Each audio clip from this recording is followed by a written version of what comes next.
As a lodging operator using WebRezPro, you can choose to interface with a payment gateway to streamline credit card payments.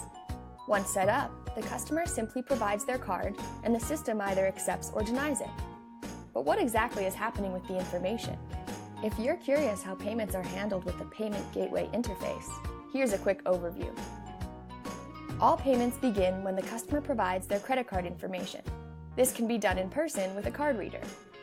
Simple swipe card readers can be purchased for your computer, or an EMV chip reader may be provided by your payment gateway. Online payments require a customer to input their 16-digit credit card number, expiry date, and optionally a 3-digit security code.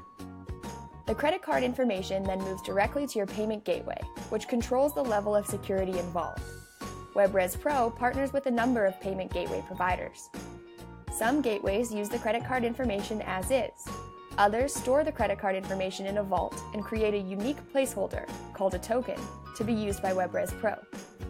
It's a security measure that ensures your system will never possess an individual's credit card information. The payment gateway then sends the credit card and payment information to the processor used by your property. The processor routes it to the credit card network, which in turn directs the information to the customer's issuing bank.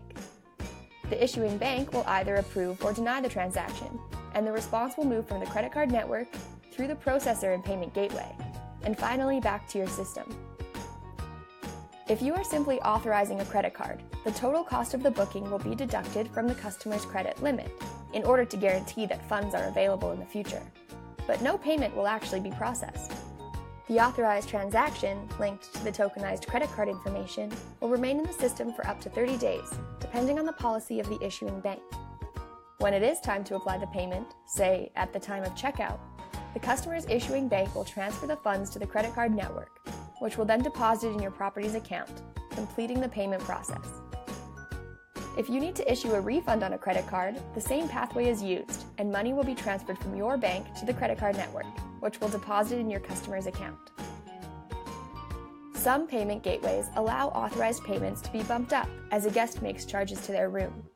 Say, for example, a guest at your property has an authorized payment of $200 on file. If they try to charge a meal to their room, the system will request an increased value to be authorized on the credit card. If the issuing bank approves the request, the system will now have an authorized payment of $250.